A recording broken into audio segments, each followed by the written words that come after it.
is Tatiana Tucci, and I'm the Director of Purchasing and Risk Management for the town of Southampton.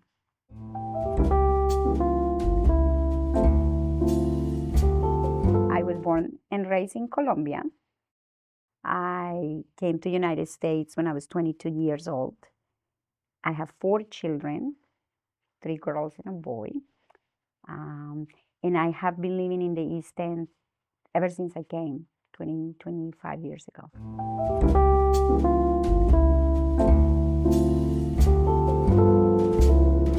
I'm the Director of General Services, or Contracts, Purchasing, and Risk Management. We handle all the procurement and purchases for the town, all the contracts that are required to make these purchases, all the insurance for the town, employee safety, and risk management.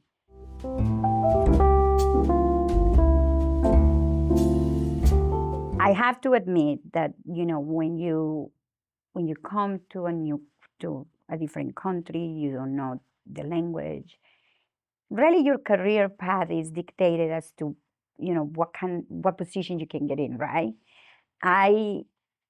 I studied accounting and finance in Colombia, so I always knew that I wanted to do something with numbers and with that type of line of work.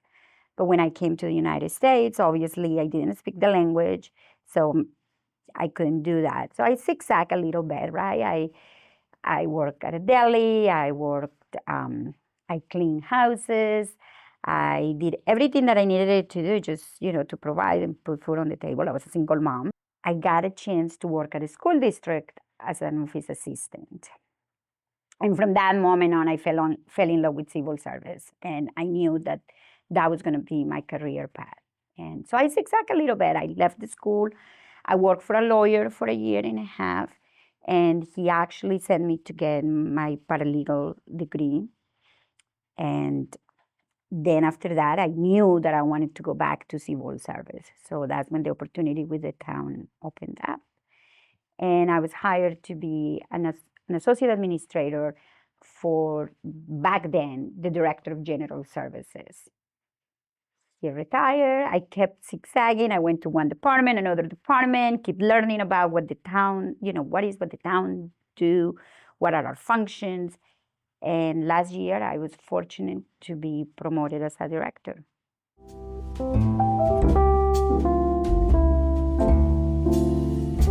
I think for me, being a mom, being a wife, there is a saying that you can't have it all. But I actually feel like civil service and government allows you to have that idea of having it all. And the private sector is very demanding. Government itself is demanding, but we have our boundaries. I have enough time that I can go and see my children at, whatever school function there is. We have wonderful health insurance that affords an incredible amount of benefits. We have pension, pre-tax money, vacation time, sick leave, all these things that probably the public sector doesn't offer. I advocate for civil service. I tell everybody, you need to get a job with civil service. It's great.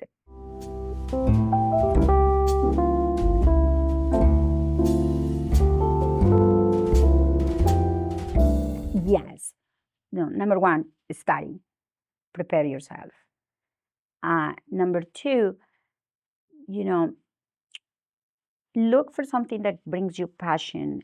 It's very interesting because people often think of civil service as a trade occupation, right?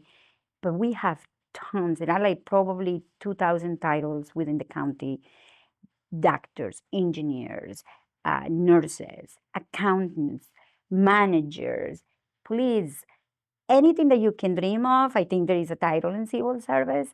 If you want to give back to the community, what better way to give back to the community than working for the government that creates all the legislation and all the rules in the town that you live in? You get a first-hand opportunity to see government in action.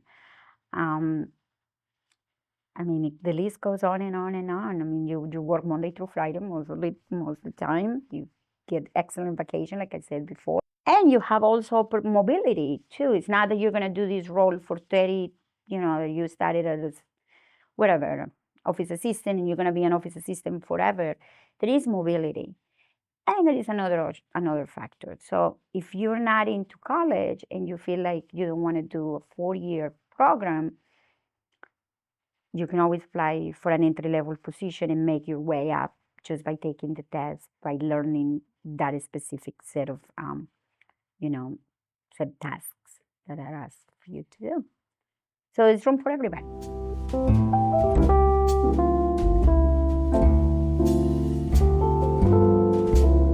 Being a woman, being Latina, having an accent, being brown, people sometimes usually don't take you as seriously as you want them to take you, right? And there is always this like looming cloud in here whereby they think that you're not as smart as other people or you don't understand. But I'm very persistent. I will tell everybody, don't ever give up. I never gave up. If they told me no, then I will find another approach. If they said you don't know, I will work 10 times harder to show them that I can. So don't ever give up, and just keep trying. If one door closes, then knock on the next door.